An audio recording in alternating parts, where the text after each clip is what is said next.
Cercle international pour la promotion de la création CIPCRE Bénin vous présente L'heure verte. L'heure verte, une émission pour la préservation de l'environnement. L'heure verte, parce que l'environnement est une création de Dieu et une responsabilité pour l'homme. Chers frères, ça ne peut pas continuer. Il était belle aujourd'hui. Mesdames et messieurs, bonjour à toutes et à tous et merci de prendre le rendez-vous de ce nouveau numéro de votre émission Heure Verte, une émission produite par le Cercle international pour la promotion de la création CIPCRE Bénin. Pour promouvoir une approche de développement holistique, notamment par l'agroécologie, la formation, le soutien aux communautés rurales, le service chrétien d'appui à l'animation rurale, SECAR, a vu le jour et se veut être un réseau d'églises et d'organisations chrétiennes de développement actifs dans une douzaine de pays d'Afrique francophone, en France et en Suisse. En tant qu'organisation de la société civile, le CIPCRE collabore avec le SECAR et participe à des projets communs, par exemple autour de l'agroécologie. Dans la présente émission Heure Verte, nous allons à la découverte du SECAR. Quelles sont la vision, la mission, les objectifs et les principales initiatives du SECAR? Quid de sa collaboration avec le CIPCRE Bénin? Voilà autant d'interrogations que nous allons clarifier ici dans cette émission Heure Verte. Heure Verte qui a le plaisir de recevoir pour vous un invité assez spécial. Il a nom Simplice Agbavon, il est secrétaire général du service chrétien d'appui à l'animation rurale, SECAR, basé à Lomé, au Togo. Monsieur Agbavon, bonjour. Bonjour, monsieur Obed. Merci d'être des nôtres pour cette émission Heure Verte, dont le thème est à la découverte du service chrétien d'appui à l'animation rurale SECAR, quid de la collaboration SECAR-CIPCRE. Mesdames et messieurs, merci de rester avec nous pour la suite de cette émission. En studio, avec le secrétaire général du service chrétien d'appui à l'animation rurale SECAR, Simplice Agbavon, avec nous pour nous parler de cette institution ou de cette organisation. Ma toute première question à vous, Simplice Agbavon, c'est de savoir le SECAR, d'où est-on parti pour créer le SECAR, son origine, sa mission, sa vision et également, vous pouvez évoquer les objectifs du SECAR. Merci beaucoup, Obed. SECAR, c'est Service chrétien d'appui à l'animation rurale, qui est un regroupement d'églises et d'organisations chrétiennes d'Afrique et d'Europe engagées dans la promotion d'une vision de développement holistique, c'est-à-dire intégral. Alors le SECAR, remonté un peu à l'origine, est un regroupement des chrétiens d'Europe et d'Afrique, surtout ceux d'Europe qui venaient en Afrique travailler avec les églises, ont fait un constat, celui d'un développement un peu sectoriel au niveau de nos églises. Les églises s'intéressent beaucoup à un développement qui prend appui simplement sur l'aspect spirituel et l'aspect matériel est totalement mis de côté. C'est là où ces personnes ont décidé de pouvoir créer une plateforme d'échange et de réflexion qui plus tard a donné naissance en 1988 ici au Bénin, précisément à Savet, qui a donné naissance au SECAR. Alors ce réseau étant né a pour vision de voir un monde assez juste, équilibré, manifesté par un bien-être complet de l'être humain à la lumière de l'évangile de Jésus-Christ. Et en tant que mission, le service chrétien d'appui à l'animation rurale promeut un développement intégral et la sauvegarde de l'environnement. Ce réseau qui était créé a défini quelques objectifs. Je vous présente les quelques grandes lignes de ces objectifs. D'abord, la promotion des échanges entre les différents membres pour pouvoir apprendre des uns et des autres et puis grandir ensemble. La promotion du développement intégral dans les églises et les communautés, même pas chrétiennes, pour que le développement qu'on accompagne soit un développement complet qui s'intéresse à toutes les dimensions de l'être humain, âme, esprit et corps. Un autre objectif, c'est de pouvoir servir de relais pour les organisations, la mise en relation avec d'autres partenaires. Et tout ceci dans toujours l'idée de pouvoir grandir ensemble. Un autre objectif, c'est de promouvoir la sauvegarde de l'environnement à travers des bonnes méthodes de culture, à travers la préservation, la protection de tout ce qui est ressources naturelles et environnementales. Voilà quelques grands objectifs que le SECA s'est assigné dès sa création. Au regard de ces objectifs, vous l'avez dit tout à l'heure que le SECA a été mis sur pied depuis 1988. Quels sont les différents domaines d'action du SECA depuis plus d'une trentaine d'années? Oui, ça fait 37 ans maintenant que le SECA est créé.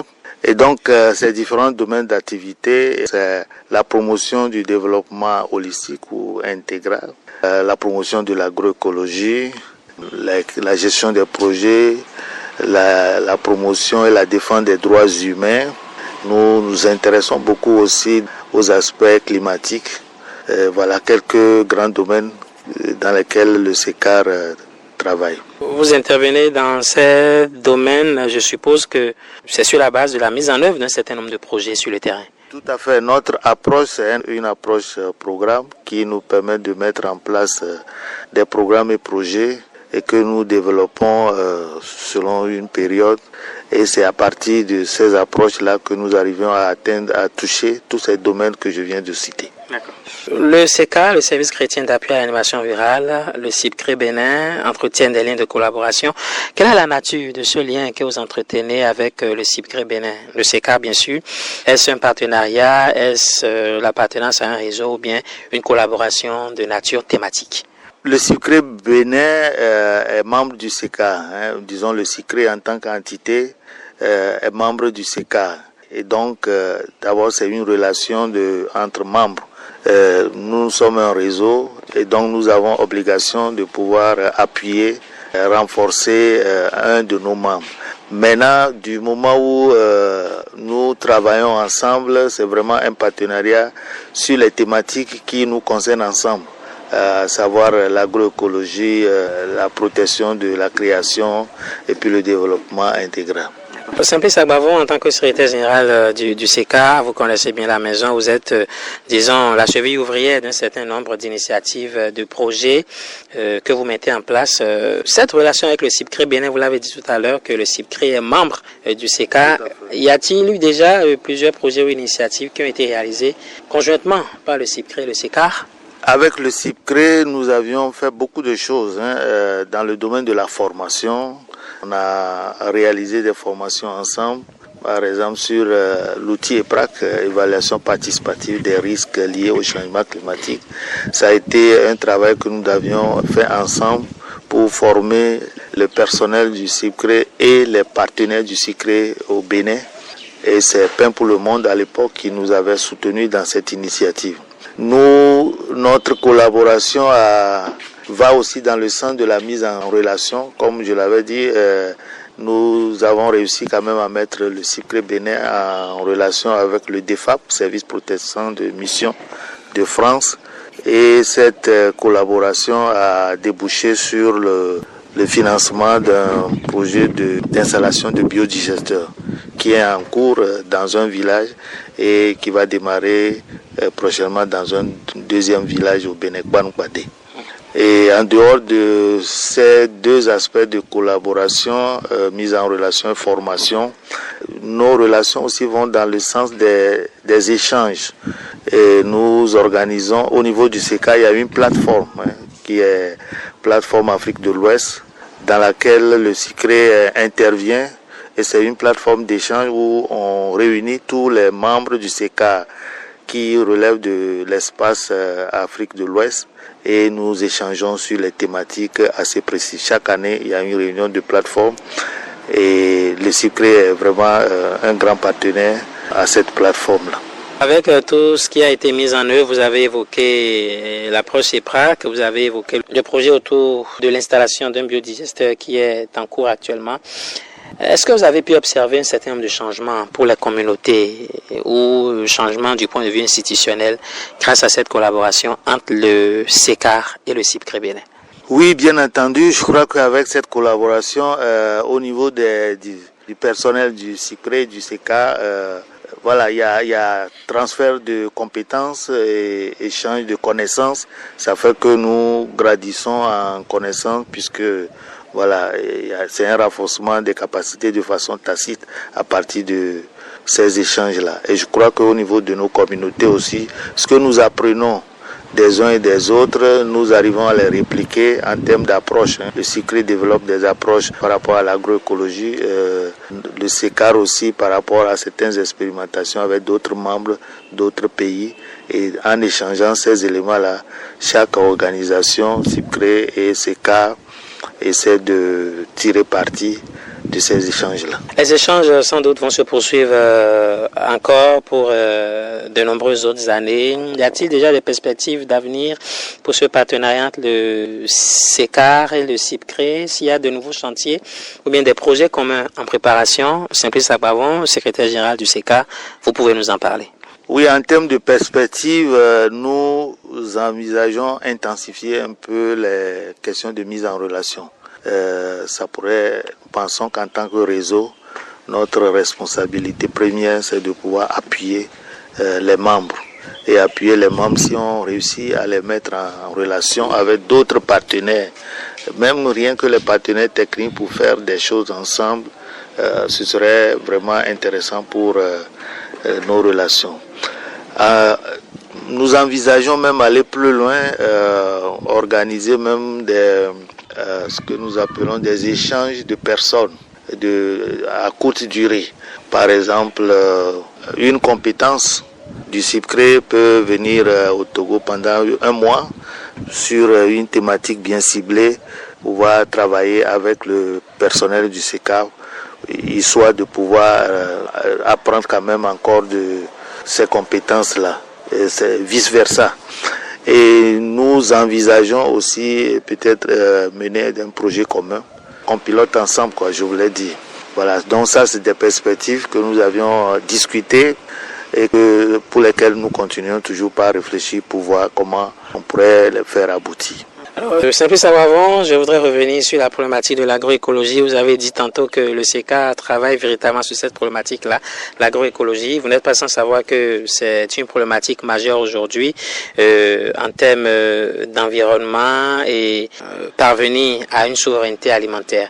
Le SECAR, comment appréhendez-vous aujourd'hui l'agroécologie dans les pays d'Afrique, puisque vous vous intéressez essentiellement au développement holistique de l'Afrique? Je crois que nous avons compris et puis nos membres et partenaires des autres pays ont aussi compris que la façon de pouvoir faire l'agriculture de façon conventionnelle avec l'utilisation excessive des produits très dangereux pour la santé et pour l'environnement ne peut plus continuer. Cette façon, si on continue comme ça, on ne pourra pas aller plus loin. Et ça, c'était une conviction de tous nos membres. Et donc, à partir de cette prise de conscience, tous ces membres-là sont engagés, en tout cas, du moins, c'est les membres qui travaillent dans les communautés rurales sont engagés dans cette dynamique. Et le SECAR, nous accompagnons cette dynamique avec toutes les expériences collectées auprès des membres que nous réussissons à capitaliser à travers des manuels que nous remettons à leur disposition pour qu'au niveau du SECAR, on ait une approche assez concertée, une approche d'agroécologie qui prend en compte, comme je l'avais dit au départ, toutes les dimensions de la personne humaine.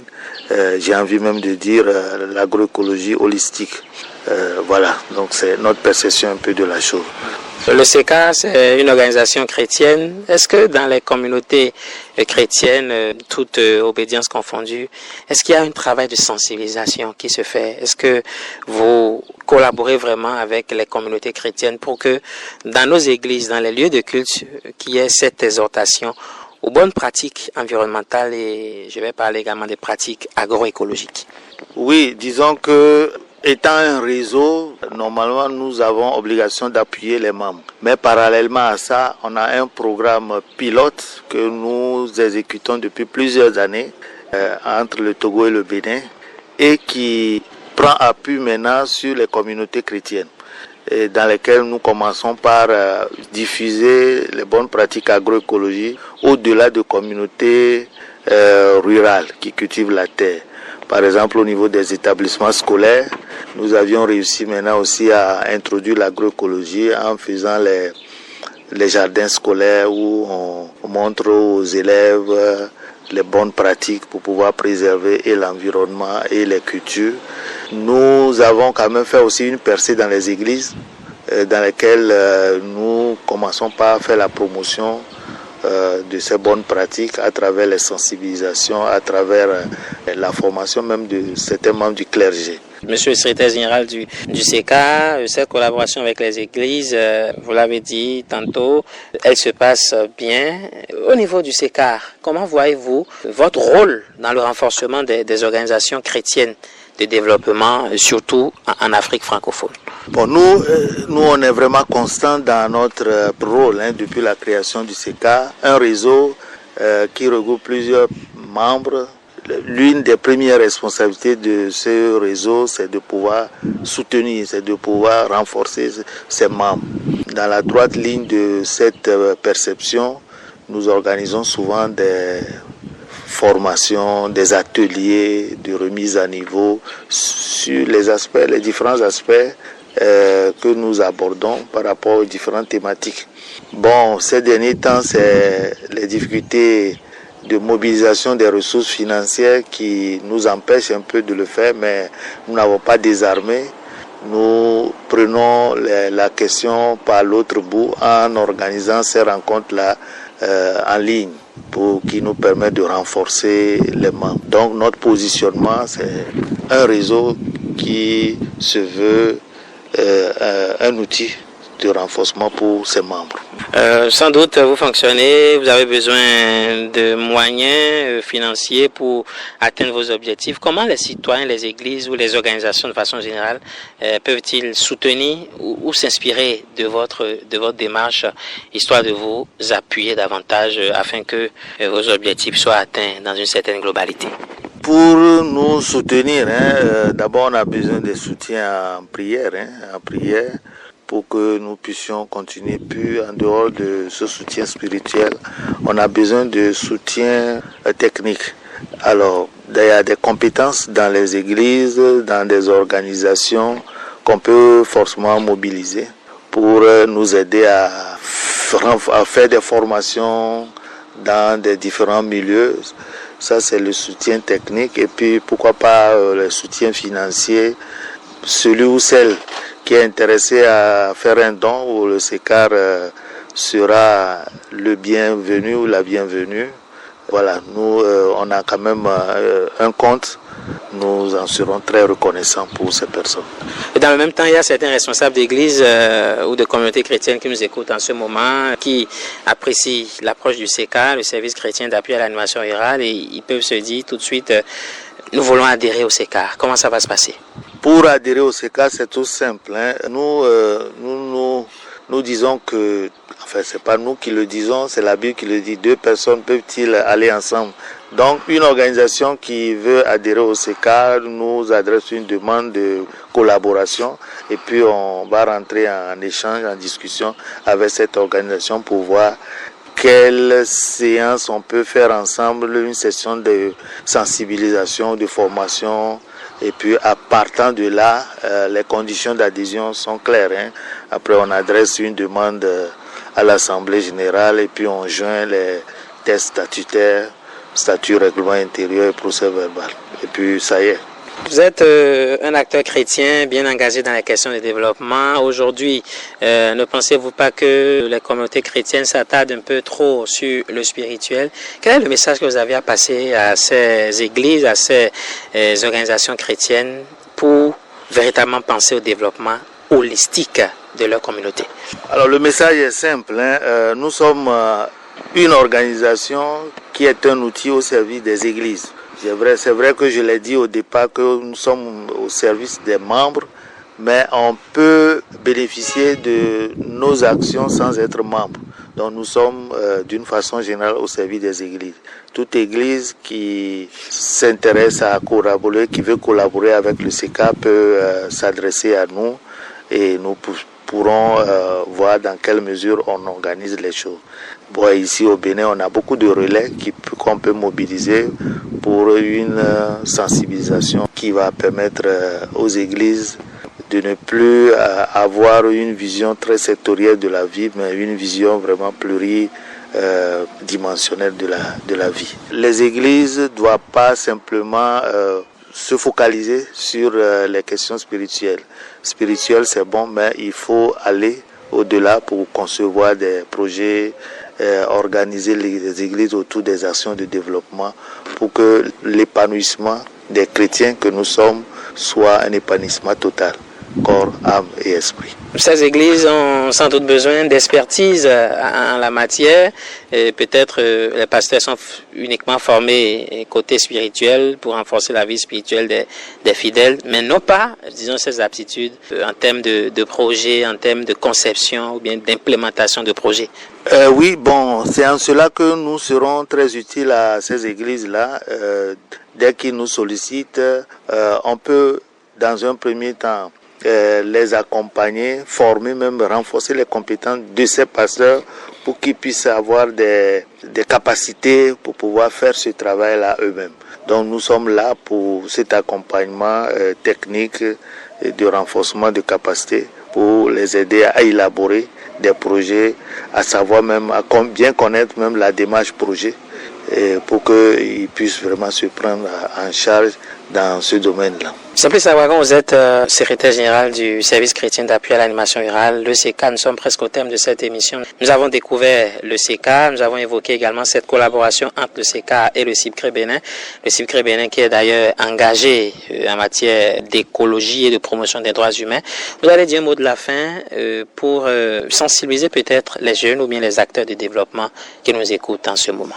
Alors mon appel à la direction des jeunes, c'est de rejoindre tout ce mouvement-là, le CICRE, le CECA, pour que cette action que nous menons puisse avoir une continuité plus tard.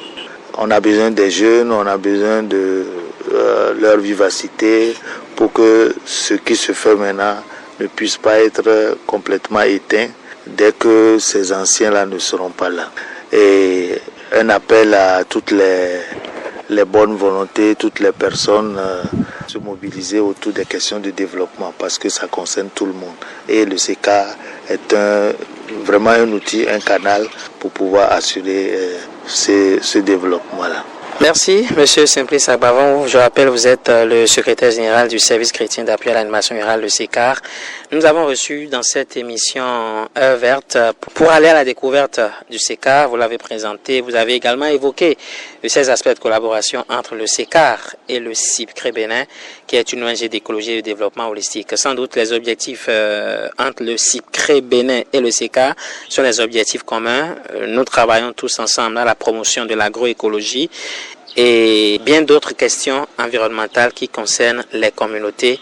Et la finalité, c'est de contribuer bien sûr à un développement holistique. Merci d'avoir été avec nous dans ce studio, Monsieur Simply Sagbavan. Quant à nos auditrices et auditeurs, nous espérons qu'ils ont tiré meilleure partie de cette émission et que le regard sur les questions de développement, sans doute, est beaucoup plus affiné. Merci d'avoir été avec nous dans cette émission Heure Verte. À la prochaine pour un autre numéro de votre émission, toujours avec le CIPCRE Bénin.